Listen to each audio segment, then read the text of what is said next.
जय श्री राम। प्रणाम श्रोतागण। रामचरितमानस बाल कांड चौपाई 238।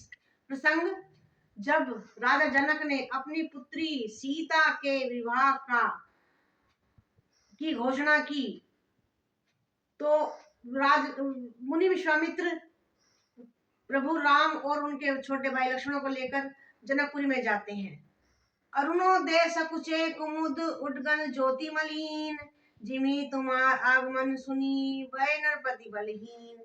अरुणोदय होने से कुमुदनी सकुचा गई और तारा गणों का प्रकाश फीका पड़ गया, यानी सूर्य सुबह प्रातः हो गई, सूर्य निकल आया तो जो तारे थे वो उनका प्रकाश फीका पड़ गया। जिस प्रकार आपका आना सुनकर सब राजा बलहीन हो गए।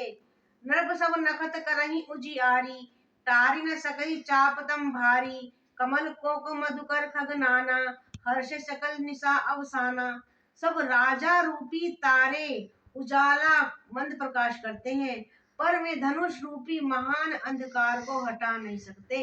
रात्रि का अंत होने से जैसे कमल, चकवे और भौरे नाना प्रकार के पक्षी हर्षित होते हैं, ऐसे ही प्रभु सब भगत तुम्हारे होई टूटे धनुष सुखारे।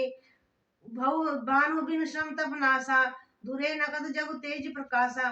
वैसे ये प्रभु आपके सब भक्त धनुष टूटने पर सुखी होंगे। सूर्य उदय हुआ बिना ही परिश्रम अंधकार नष्ट हो गया, तारे छिप गए, संसार में तेज का प्रकाश हो गया। रवि निज उदय ब्याज रघुराया, प्रभु प्रताप तब नरपति दिखावा। सब भुजबल महिमा उद्घाटी, प्रकटि धनु विघटन परिपाटी। हे रघुनाथ जी, सूर्य ने अपने उदय के बहाने सब राजाओं को प्रभु आपका प्रताप दिखलाया है। आपकी भुजाओं के बल की महिमा को उद्घाटित करने के लिए ही धनुष तोड़ने की यह पद्धति प्रकट हुई है। बंधु वचन सुनी प्रभु मुस्काने, होई सुचि सहज पुनित नहाने। नित्य क्रिया करी गुरु पही आए, चरण सरोज सुभग सिरि नाए।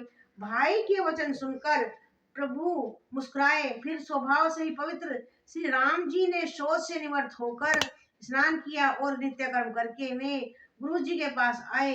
आकर उन्होंने गुरु जी के सुंदर चरण कमलों में सिर नवाया। सतानंदु तब जनक बोलाए, कोसी मुनि पहि तुरंत पठाए। जनक विनय तिन आए सुनाई, हर्षे बोले ये दो भाई। तब जनक जी ने शतानंद जी को बुलाया और उन्हें तुरंत ही विश्वामित्र मुनि के पास भेजा। उन्होंने आकर जनक जी की विनती सुनाई। विश्वामित्र जी ने हर्षित होकर दोनों भाइयों को बुलाया। बोल सियावर रामचंद्र की जय। चौपाई 239। सतानंद पद बंदी प्रभु बैठे गुर पही जाई, चलहु तात मुनि कहूँ तब पठवा जनक बोलाई। शतानंद जी के चरणों की वंदना करके प्रभु श्री रामचंद्र जी गुरु जी के पास जा बैठे। तब मुनि ने कहा, हे तात चलो, जनक जी ने बुलावा भेजा है। बोल सियावर रामचंद्र की जय। मास प्रायण 8वां विश्राम। सिये स्वयंभू देखी जाई, इसु कहीं जोधई बढ़ई। लखन कहा जसु भजनु सोई, नाथ कृपा तब जा पर होई। चल कर सीता जी के स्वयंवर को देखना चाहिए, देखे ईश्वर किसको बढ़ाई देते हैं। लक्ष्मण जी ने कहा, हे नाथ, जिस पर आपकी कृपा होगी वही बढ़ाई का पात्र होगा, अर्थात धनुष तोड़ने का श्रेय उसी को ही प्राप्त होगा। हर्षे मुनि सब सुनि मर बानी, दीन असी सभी सुख मानी। मुनि वृंद समेत कृपाला, देकर चले धनुष मखसाला। इस श्रेष्ठ वाणी को सुनकर सब मुनि प्रसन्न हुए, सभी ने सुख मानकर आशीर्वाद दिया। फिर मुनियों के समूह समेत कृपालु श्री रामचंद्र जी धनुष यज्ञशाला देखने चले। रंग भूमि आए दो भाई, अति सुधि सब पुरवासी पाई। चले सकल ग्रह काज विसारी, बाल जुबान जड़ नर नारी। दोनों भाई रंग भूमि में आए।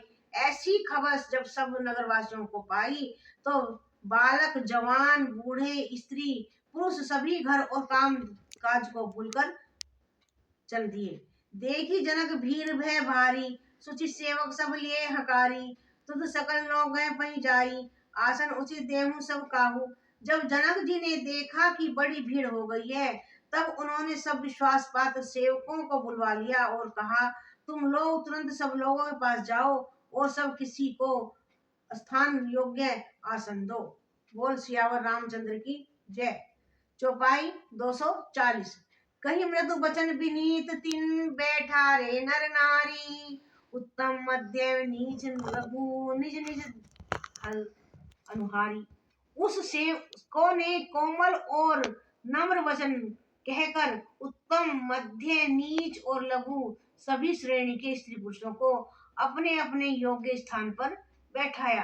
राजकुमार ही अवसर आए, मनो मनोहर तातम छाए, गुण सागर नागर वर वीरा, सुंदर श्याम गोर शरीरा। उसी समय राजकुमार राम और लक्ष्मण वहां आए।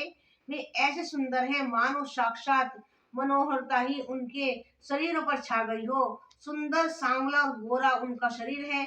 वे गुणों के समुद्र, चतुर और उत्तम वीर हैं।